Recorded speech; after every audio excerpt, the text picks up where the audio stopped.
A celestial judgment, tempestuous skies, rising waters, and a floating refuge drifting through darkness while unrelenting rains swallow both earth and sky yet carrying within it the promise of renewal. This narrative is familiar to you. It resonates across every civilization our planet has known. But there's a revelation that often goes untold. The most ancient iteration of this account predates biblical scripture. Its origins reach even further back than Mesopotamian civilization, emerging from a source more primordial than either, a location concealed beneath millennia of earth and sand, only recently brought to light. This discovery may unlock the fundamental truth behind the deluge narrative. Is this globally remembered tale merely folklore, or could it be ancestral memory encoded in story? Our journey begins before recorded history. The divine decrees a catastrophic flood to purify creation. Noah, distinguished by his virtue, receives advance warning. He constructs a massive vessel, assembles his household, and collects breeding pairs of all creatures. Precipitation continues for 40 days and nights without pause. Waters engulf everything, followed by profound stillness. Eventually, the vessel finds solid ground atop a mountain peak. Humanity starts anew. This stands among our most ancient and revered narratives. Yet here's the revelation: it isn't humanity's earliest version. Generations before Hebrew scribes recorded their sacred texts, identical accounts circulated throughout ancient Mesopotamia. In the region now known as Iraq, approximately 1700 BCE, clay tablets documented a figure named Zusudra. The Akkadians later referred to him as Utnapishtim. He likewise received divine forewarning. He likewise constructed a watercraft. He likewise endured a deluge that obliterated civilization. This narrative refuses confinement to a single geography. Throughout Greek mythology, Deucalion and Pyrrha escape Zeus's fury, floating in a wooden chest as land vanishes beneath surging seas. Indian scriptures describe how Vishnu, manifesting as a fish, alerts Manu and guides his vessel to refuge. Mesoamerican traditions speak of rainfall that transcends weather. It becomes an apocalyptic force of thunder and shadow, exemplified in Mayan accounts of the third creation's destruction when humanity provoked divine anger. Chinese antiquity preserves legends of floods so immense that only celestial emperors possessed the power to subdue the waters.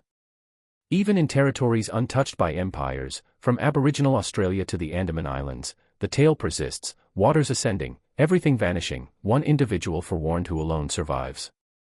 Different nomenclature, different deities, yet invariably the same essential narrative. What explains this? Why does this identical myth surface repeatedly in civilizations separated by vast oceans? Civilizations with no historical contact. Is this mere coincidence, or does this represent collective memory of something humanity was never meant to forget? How do societies from opposite hemispheres share the same foundational story? One compelling explanation: they're recollecting the same event, not 5 millennia ago, but 10. As the last ice age concluded, our planet underwent transformation. Picture witnessing from your settlement's boundary as oceans steadily advance. Year after year, continental-scale glaciers disintegrated. Waterways swelled and reversed course. Seas surged inland, and Earth's coastlines, where our forebears resided, fished, and raised families, were consumed by rising waters. This wasn't a singular deluge but multiple catastrophic events arriving in terrifying waves. Scientists term these meltwater pulses, abrupt sea level increases rising as much as 30 feet within a human generation. Northern Europe's Doggerland, once connecting Britain to continental Europe, was devoured by the North Sea. Southeast Asia's Sundaland, comparable in size to India, disappeared beneath the waves. Black Sea sediment layers suggest a catastrophic inundation so sudden that some researchers believe it inspired the biblical narrative. Archaeological evidence supports these accounts. At Shurapak and Kish, excavations reveal substantial flood deposits that abruptly terminated civilizations. These floods may trace to an even more ancient trigger. Approximately 12,800 years ago, Earth plunged into mysterious glaciation, a mini-ice age called the Younger Dryas. Its cause remains debated. One hypothesis proposes an extraterrestrial impact, a comet or meteor striking the North American ice sheet. Such a collision could have vaporized massive ice volumes, ignited global conflagrations, and triggered earthquakes, megafloods, and tsunamis of cataclysmic proportions, devastation so profound it becomes permanently embedded in collective memory, preserved through legend. Even Plato, writing in 360 BCE, referenced a powerful civilization submerged in a single day and night of catastrophe. He named it Atlantis. While many interpret this as allegory, his chronology, 9,000 years before his era, corresponds remarkably with the final surge of Ice Age flooding. Could Atlantis represent another fragment of this shattered collective memory? Repeatedly, across diverse locations, the world drowns. This transcends mythology. This marks the moment humanity nearly vanished. Every flood tradition includes a warning, a dream, a voice, a deity, or something comparable reaching a single chosen individual, consistently delivering identical instructions: construct, collect, preserve what you can. But why must civilization be destroyed? In the Atrahasis epic, humanity's excessive noise disturbs divine rest. The Book of Enoch describes corruption through forbidden knowledge. Gifts from the Watchers, fallen angels who descended to earth and imparted secrets never intended for mortals. Their unions with human women produced the Nephilim, giants who devastated the world until flood waters eliminated them. Consistently, the myth attributes destruction to human transgression, arrogance, excessive cleverness, boundary violations. Therefore the world requires cleansing, purification from corruption.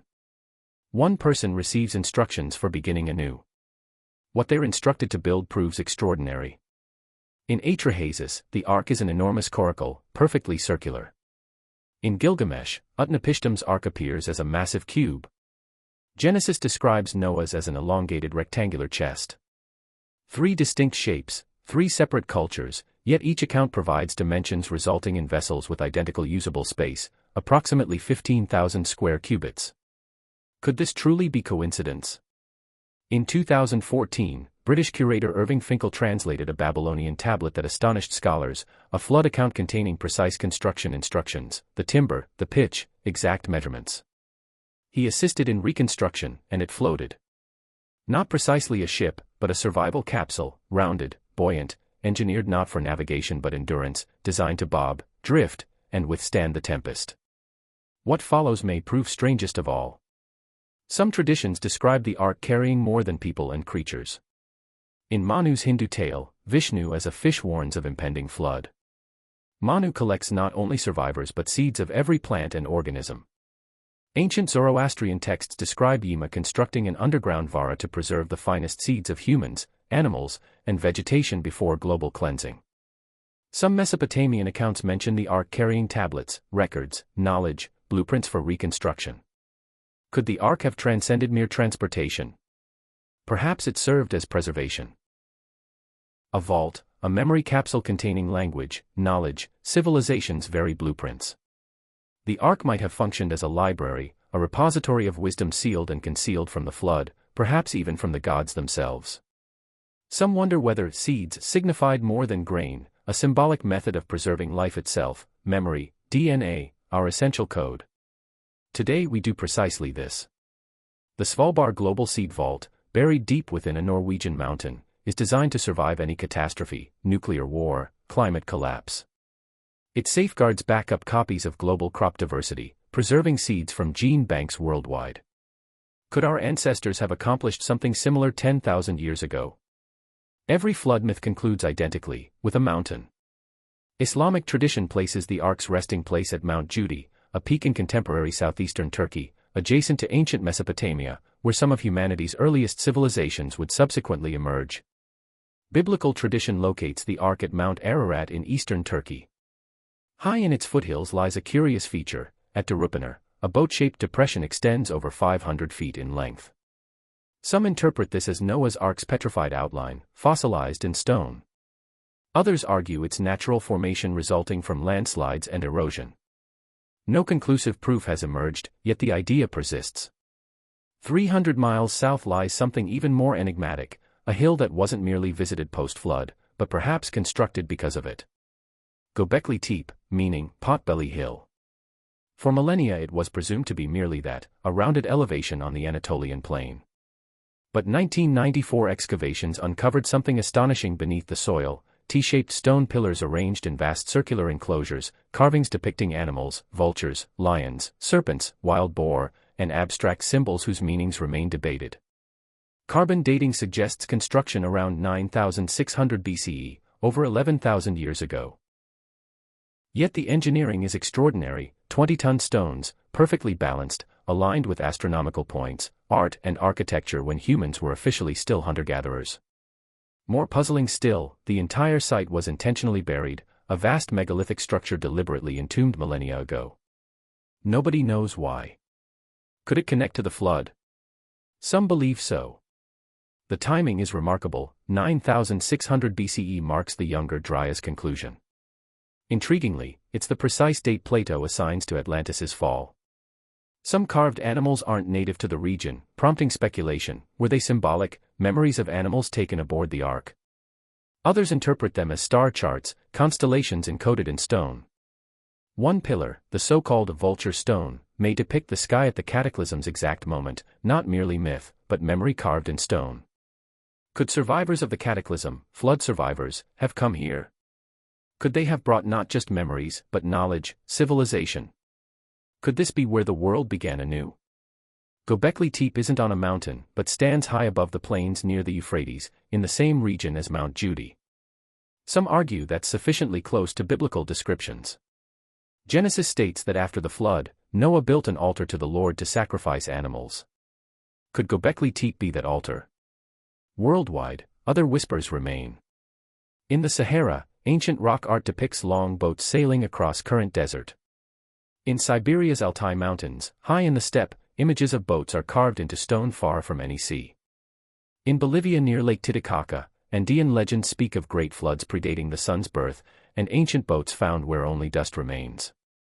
In Egypt's Bahariya oasis, fossilized fish lie buried in limestone hills, remnants of an ancient sea that vanished long ago.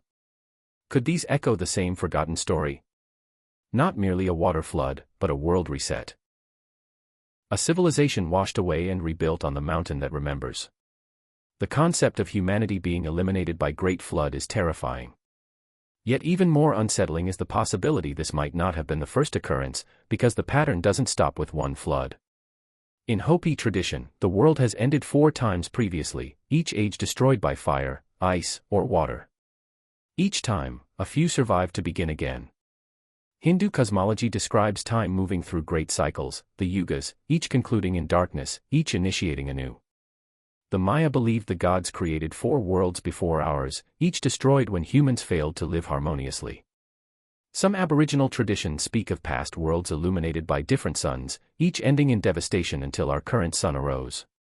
Even Norse mythology ends in flood, the sea swallowing the world after Ragnarok before Earth rises once more from the deep. Creation, destruction, renewal. The story repeats, each time the gods reset the world, and one person is instructed how to begin again. But what if these weren't merely stories? What if flood myths are memories, echoes of actual events?